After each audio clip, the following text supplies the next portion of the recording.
Pertarungan ini pasti mudah. Nah, sekarang giliranmu mengajukan soal. Mau mempertaruhkan apa? Baiklah dokter, aku berani bertaruh. Apakah aku ini perempuan atau laki-laki? Bagaimana menurutmu? Apa? Rolek, dokter jiwa yang tak waras, pembunuh yang tidak punya belas kasihan, seorang yang kejam. Ya, ini sangat menarik. Dia adalah penjahat besar dengan masa hukuman 120 tahun. Dengan wajah manisnya telah banyak pasiennya melakukan bunuh diri. Memangnya ada ya taruhan seperti itu? Dia kelihatan seperti perempuan kan? Tidak. Kita kan tak bisa menilai hanya dengan penampilan luar saja. Karena di tempat ini bermacam-macam orang ada. Jangan-jangan dia waria. Bagaimana? Mau bertaruh atau tidak? Aku tidak keberatan untuk bertaruh. Tapi seandainya tebakanku meleset, bagaimana aku bisa meyakinkannya? Kau boleh meriksa tubuhku sampai yakin, dokter. Bagaimana? Kau setuju? Kau mau bertaruh atau tidak? Dasar Leorio, dia pasti bertaruh kalau dia laki-laki. Iya. Hah? Kenapa? Baiklah, 10 jam kau adalah laki-laki. Ternyata benar kan? Dasar om genit. Kenapa? Aku heran kenapa kalian bisa tahu. Itu sangat mudah. Dilihat seperti apapun, dia adalah perempuan. Tapi ada kemungkinan di balik semua itu sebenarnya dia laki-laki. Tapi, kalau aku yang menebak, dia adalah laki-laki. Seandainya meleset pun, aku bisa memeriksa tubuhnya dengan sepuas hatiku. Ini adalah pilihan yang menguntungkan, tetapi semoga tebakanku salah. Kau lihat sendiri kan? Jadi, begitu ya? Kenapa? Perempuan yang menyebalkan. Dia telah membaca niat Lerio dan mempermainkannya. Nah, apa jawabannya? Sayang sekali, aku ini perempuan. Apa? Bagus! Dibuat-buat sekali. Celaka, semua ini bisa gawat. Mau meriksanya? Tentu saja, karena aku bertanggung jawab atas kerugian ini. Apa kau mengerti? Apa? Bagaimana jadinya? Kenapa monitornya rusak? Ayo cepat perbaiki. Aku tak menyesal walaupun aku Jangan tutupi kalah. mataku. Dasar bodoh. Sudah kuperkirakan kita kalah di pertarungan ini. Pada saat bertaruh, Leorio sudah kuberitahu, meskipun kita gagal, kita tidak terlalu merugi. Ya, memang, orang yang selalu mempertimbangkan kemungkinan di saat kalah, sampai kapanpun tidak akan pernah menang. Mungkin ini tidak menyenangkan, tapi kalau kali ini kalah lagi, tidak bisa dipertaruhkan. Kalau begitu bukan saja pertarungan kita masih tetap dengan kedudukan 2-2, tapi kita juga jadi kehilangan waktu 50 jam. Iya, sayang sekali ya teman-teman. Padahal sejak masuk menara ini, kita jalan belum terlalu jauh kan? Batas waktu untuk keluar dari menara adalah 72 jam. Kalau sampai kehilangan 50 jam di sini, kita cuma punya waktu tak sampai 10 jam. Leorio? Gawat, bukan saatnya untuk bersenang-senang. Dokter Leorio. Nah, sekarang giliranmu mengajukan soal taruhan, dokter. Bagaimana? Setuju?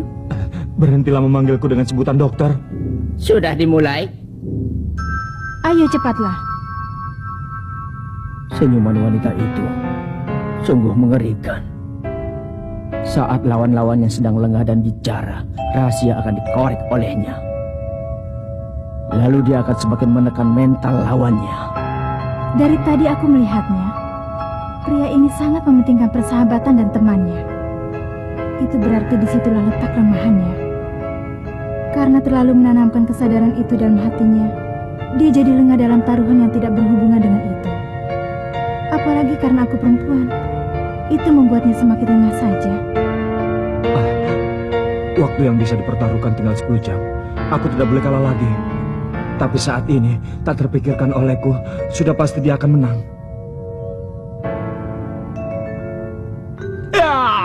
Dia benar-benar kebingungan. Pada saat taruhan, lawan perempuan atau laki-laki dia begitu bersemangat.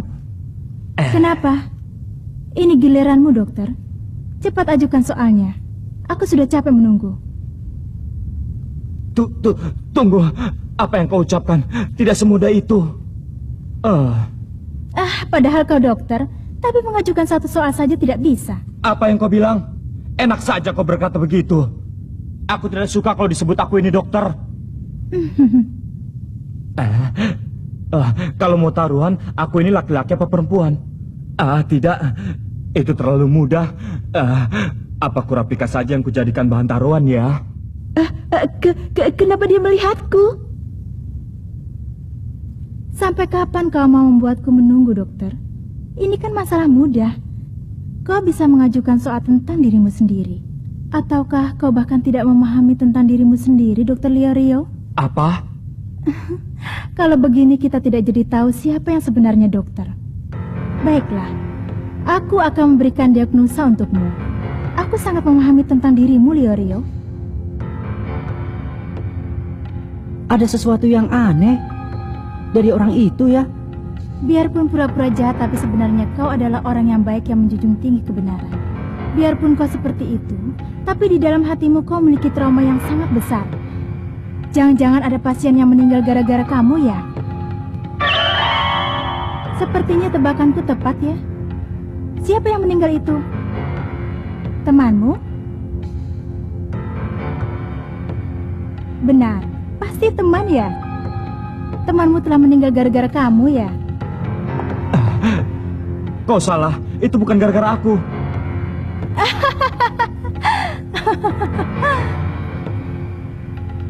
Leorio, sepertinya perempuan itu adalah seorang ahli dalam pertarungan mental.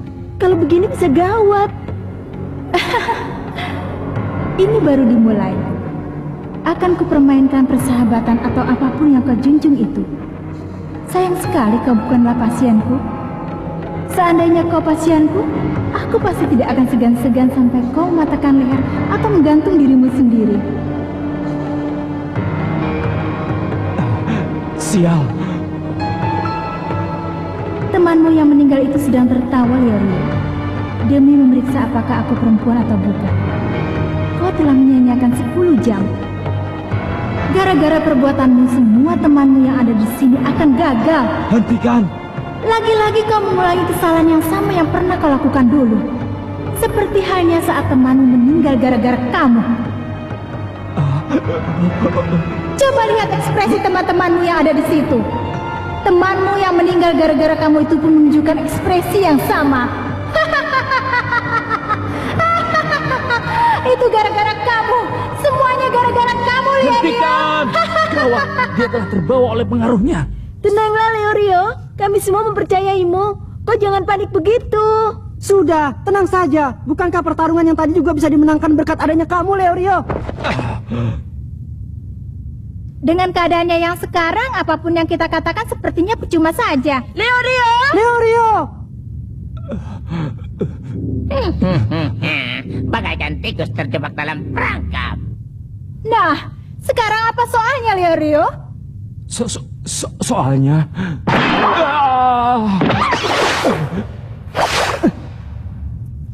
Aduh. Soalnya, Leorio, ajukan soalnya untuk taruhan. Ayo. Soal apa ya? Oh iya. Aduh. Gon, sepertinya pukulanmu terlalu telak. Celaka, aku tidak bisa berpikir. Kalau begini semuanya tergantung nasib. Kita suit batu gunting kertas. Ayo kita bertaruh. Siapakah yang akan menang dalam suit ini? Suit. Dia benar-benar sudah tidak bisa berpikir lagi.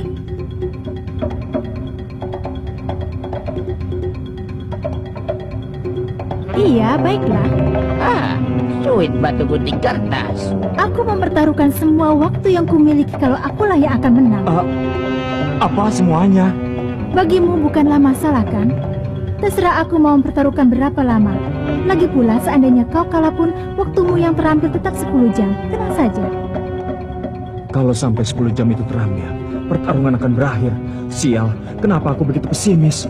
Bukankah ada kemungkinan untuk bisa membalik keadaan? Ataukah dia begitu percaya diri akan bisa menang dalam suit ini? Kalau cuma suit, bukankah Leorio pun punya kemungkinan untuk menang? Entahlah. Suit itu adalah pertarungan antara mental dan kemungkinan. Pertarungan mental? Memangnya ada hubungan antara suit dengan hal itu? Kalau dilihat dari segi kemungkinan dia kalah adalah 1/3. lalu 2-3. Kemungkinan yang tersisa adalah menang atau seri. Itu berarti kalau melakukan sweet dengan cara biasa, 70% dia tidak akan kalah. Tapi itu berlaku bagi keduanya kan? Benar, tapi ini benar-benar gawat. Dalam pertarungan ini, Leorio ada di pihak yang paling lemah. Ayo segera dimulai. Ayo kita sweet. Menurut data statistik, yang biasanya pertama kali dikeluarkan oleh orang dalam sweet adalah Sweet. gunting.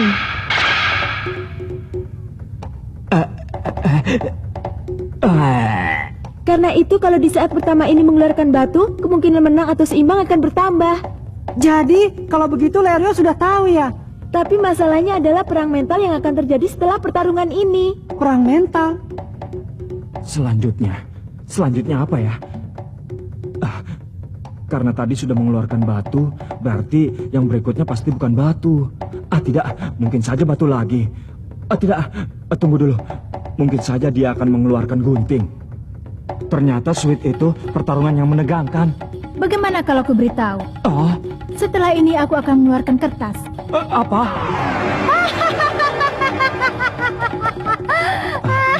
Apa dia bohong atau berkata yang sebenarnya ya? Wah, celaka. Dipikir seperti apapun, aku tetap tak bisa menduga. Leorio, kalau kau mengeluarkan gunting pasti menang. Diam kau! Kau tahu apa? Bukankah kertas bisa dikalahkan dengan gunting? Sudah kubilang, kau diam saja!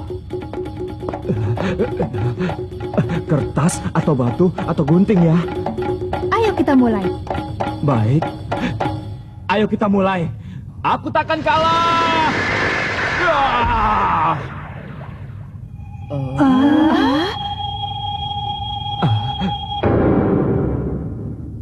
Dasar bodoh. Sudah aku bilang kan tadi aku mau mengeluarkan kertas. Aku kalah. Sudah ku bilang, kalau mengeluarkan gunting pasti menang kan? Hasil menangnya saja begitu. Tapi orang yang sedang bimbang dan tidak punya percaya diri secara psikologis akan mencari rasa aman. Namun kalau dia bermaksud untuk membangkitkan kembali rasa percaya dirinya, dia akan mengeluarkan pilihan yang lebih kuat dari sebelumnya. Kemungkinan besar lawan akan mengeluarkan batu atau kertas. Aku tidak akan kalah. Apalagi karena dia telah mengatakan akan mengeluarkan kertas. Itu membuat Leorio makin sulit untuk mengeluarkan gunting. Dia telah tertipu mentah-mentah.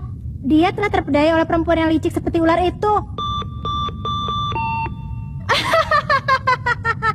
Pertarungan sweet sudah selesai. Waktu yang bisa dipertaruhkan sudah habis. Dokter, kau kalah. Pertarungan antar dokter berakhir dengan hasil yang tak terduga. Berarti kedudukannya 2 lawan 2. Ditambah lagi, karena kalah dalam pertaruhan kita harus kehilangan 50 jam dari waktu kita. Itu berarti waktu kita yang tersisa tinggal 9 jam 45 menit. Waktu yang tersisa tak ada hubungannya denganku. Karena lawanku pasti akan mati semua. Maaf. Padahal dalam hal taruhan, aku sangat percaya diri. Mestinya tadi jangan taruhan sweet. Kau ini bodoh. Kartu yang terakhir. Yang tersisa siapa lagi? Dari kelompok kita, siapa yang belum bertarung ya? Aku. Aku sudah mulai mengantuk karena bosan menunggu. Kenapa wajahmu begitu? Kalau tahu begini, aku akan berusaha mati-matian. Kalau pertarungan berikutnya membutuhkan kepintaran, kau tak akan bisa menang. Gondi sangat menyebalkan. sabar. Aku tidak ingin dihina seperti itu olehmu yang telah kalah dalam pertarungan kepintaran. Kalau pertarungan ini menyangkut perkalian, aku angkat tangan. Tenang saja. Biar cara bertarung seperti apapun yang akan dipilih oleh lawan, aku yakin kau pasti menang. Gon? Ingat, kalau sweet pilih batu. Pokoknya aku tak mau sweet. Siapa yang mau?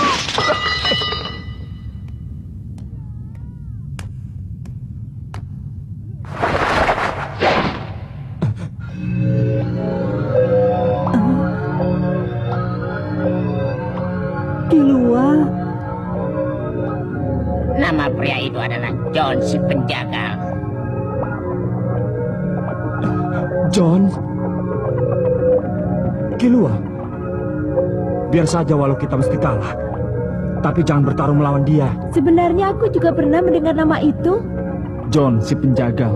Dalam sejarah kriminal di kota Zaban, dia adalah penjahat paling kejam yang telah begitu banyak membunuh orang. Lalu, berapa orang yang sudah dibunuhnya? Bukan sekedar beberapa orang. Dari jumlah yang diakuinya saja, sudah ada 146 orang yang dijadikan korban. Dan setiap orang yang menjadi korbannya itu, tubuhnya dipotong-potong menjadi lebih dari 50 bagian. Karena itulah, dia jadi mendapat julukan John Penjagal Manusia. Dan semua kejahatannya itu dilakukan dengan tangan kosong. Saat ditangkap, sedikit pun John tidak menunjukkan tanda-tanda kalau dia akan melawan.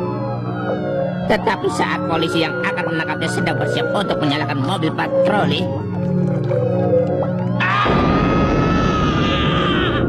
jurus andalan Jones adalah mencabik daging lawan dengan tangan kosong dalam sekejap. Yang membuatnya mampu melakukan hal itu adalah kekuatan jarinya yang di luar batas kewajaran. Sebagai backlist hunter, akulah yang telah menangkap John. Dia adalah koleksi yang sangat berharga. Ya ampun, itu kan dinding batu. Kekuatan cengkraman yang dahsyat. Kau mengerti kan? Kau tak perlu melawan iblis pembunuh gila seperti dia. Ujian bukan hanya tahun ini saja. Kalian semua mengerti kan? Ujian babak ini terlalu bahaya. Kalau ada yang keberatan, katakan padaku. Killua! Hai, Killua, tunggu. Jangan mencegahku. Akhirnya ada juga hal yang menarik. Ini adalah permainan. Dasar Killua. Permainan? Kau ini bicara apa, Gon? Tenang saja. Percayalah pada Killua. Bagi Killua ini permainan. Padahal sudah diperingatkan, tapi tidak mau dengar juga.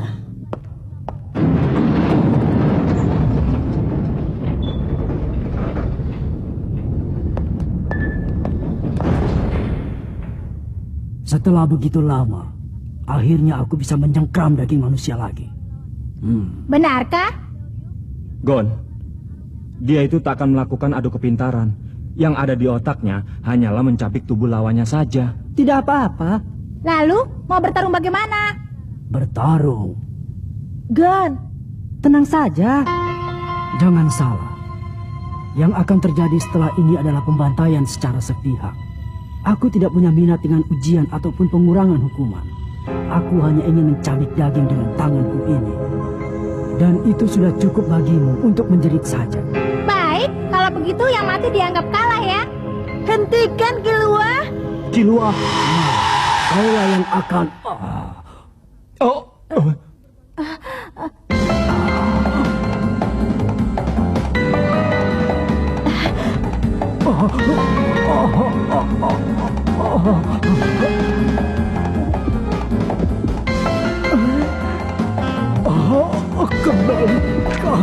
Kembalikan.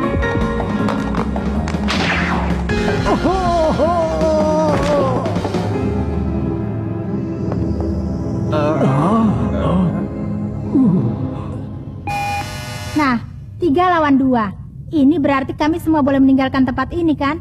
Ya, kalian yang menang. Kalau kalian melewati tempat ini, ada ruangan kecil. Habiskan waktu selama 50 jam yang telah kami menangkan. Begitu.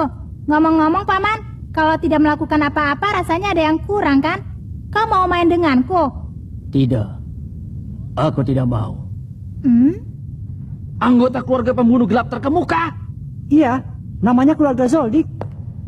Hei, ayo jalan. Killua, bagaimana caranya melakukan jurus itu? Itu bukanlah sebuah jurus. Aku hanya mengambil jantungnya saja. Hanya saja aku telah mengendalikan tubuhku agar bisa lebih mudah mengambil. Biarpun disebut iblis pembunuh, ternyata dia masih amatiran ya. Dulu aku seorang profesional, tapi ayahku bisa mencuri dengan lebih hebat. Karena saat ayah mengambil jantung dari luka lawan, dia tidak akan keluar darah sedikit pun. Benar-benar bisa Tidak keluar diandalkan. darah. Untung dia bukan musuh. Oh, begitu. Dia anggota keluarga Zoldyck. Mereka semua orang-orang yang sangat menarik. Selamat, kalian semua lulus. Akhirnya bisa jalan juga. Biarpun sudah sedikit maju, tetap saja kita harus menunggu selama 50 jam. Kalau begitu kita latihan sulit saja, Leorio. Jangan ucapkan itu lagi.